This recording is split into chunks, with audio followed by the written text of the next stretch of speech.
ओम नमः शिवाय। आज कार्तिक माह में जो करवा चौथ का ये व्रत बड़ा प्रसिद्ध व्रत है, बड़ा लोकप्रिय व्रत है। विशेष रूप से सौभाग्यवती महिलाएं महिलाएं अपने पति की कुशल क्षेम के लिए, उनके दीर्घायु के लिए इस व्रत को करती हैं। और यह व्रत भी जो है निर्जला एकादशी व्रत की तरह यह भी निर्जला व्रत है। इसके लिए विशेष रूप से निर्जला इसमें चंद्रमा की पूजन की जाती है, गणेश जी की पूजन की जाती है, भगवान शिव की पूजन करते हैं। गौरा गणेश की पूजन करने के बाद अर्घ्य देते हैं और पूजन करने के बाद कथा सुनने का भी बड़ा महत्व है। तो आज हम आपको करवा चौथ की कथा सुनाते हैं। करवा चौथ की वैसे तो एक बंडा सर्प की कथा भी आती है, एक 7 बहनों की नहीं 7 भाइयों की एक बहन, इसकी कथा भी बड़ी चर्चित कथा है। मैं आपको थोड़ा एक पौराणिक कथा सुना रहा हूँ आज। कहते हैं कि द्रौपदी ने भी करवा चौथ का व्रत किया था। वह कथा सुनिए आप। दुर्योधन ने छल पूर्वक पांडवों को वनवास कर दिया और वन में रह कर के द्रौपदी बहुत दुखी रहने लगी। पांडव लोग बड़े कष्ट में जीवन व्यतीत करने लगे। एक बार उस समय जब द्रौपदी वन में निवास करती थी, भगवान श्री कृष्ण उनसे मिलने के लिए आए और अपनी बहन की दशा देख करके ये पूछा, अरे द्रौपदी तू बहुत दुबली हो गई है, क्या बात है भाई? तो उसने कहा कि प्रभु आप सब जानते हैं, आप मेरे भाई जरूर हैं पर मैं आपको ईश्वर मानती हूँ।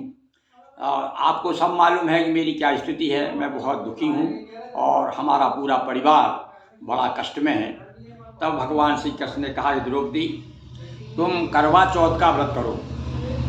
और उसी समय उन्होंने कथा सुनाई कि देखिए करवा चौथ का महत्व क्या है, उसकी कथा सुनिए। तो द्रौपदी को भगवान श्री कृष्ण स्वयं कथा सुना रहे हैं और कह रहे हैं कि भाई एक ब्राह्मण था, उसके 4 पुत्र थे और 1 पुत्री थी। चारों भाई अपनी बहन को बहुत प्यार करते थे। एक बार क्या हुआ, अपने भाइयों के आग्रह पर एक साथ भोजन करते थे, एक साथ खेलते थे, सब पूरा कार्यक्रम जो है, बहन भाई बड़ा आपस में बड़ा स्नेह था उनका। तो एक बार भाइयों के विशेष आग्रह पर चंद्रोदय के पूर्व ही उस पुत्री ने, ब्राह्मण की लड़की ने करवा का व्रत किया था। उसने करवा चौथ का व्रत किया था, किंतु चंद्रोदय के पूर्व ही उसने भोजन कर लिया। उसके कारण क्या हुआ कि उसका पति दिवंगत हो गया, किंतु वह रात भर लाश के पास बैठी रही, रोती रही, भगवान से प्रार्थना करती रही कि ऐसे मेरा कौन सा अपराध हो गया, कौन सी गलती हो गई कि मेरा पति जो है अकाल मृत्यु को प्राप्त हो गया। रात भर कहते हैं वो अपनी पति के पास में बैठी रोती रही। सुबह प्रातः काल 4 बजे करीब इंद्राणी उधर से निकली। भगवान श्री कृष्ण कथा कह रहे हैं भाई, इंद्राणी उधर से निकली। इंद्राणी ने देखा कि किसी रोने की आवाज़ आ रही है, कौन रो रहा है।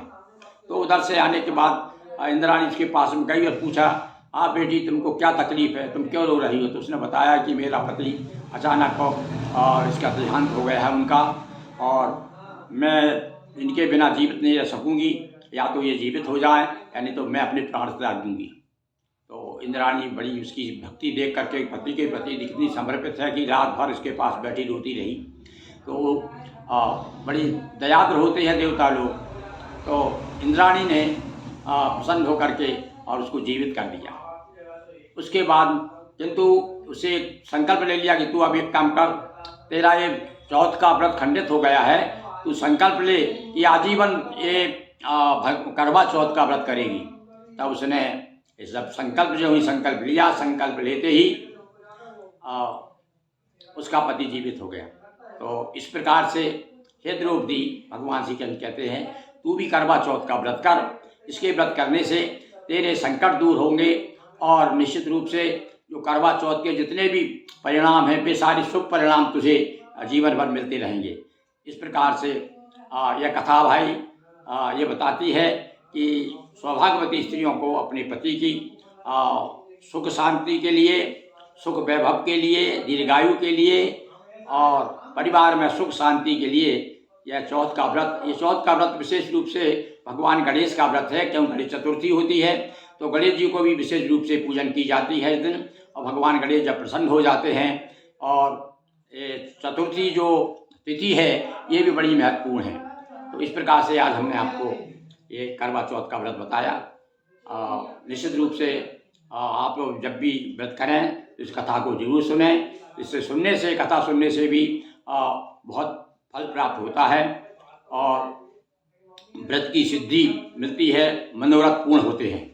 बहुत बहुत धन्यवाद। ओम नमः शिवाय।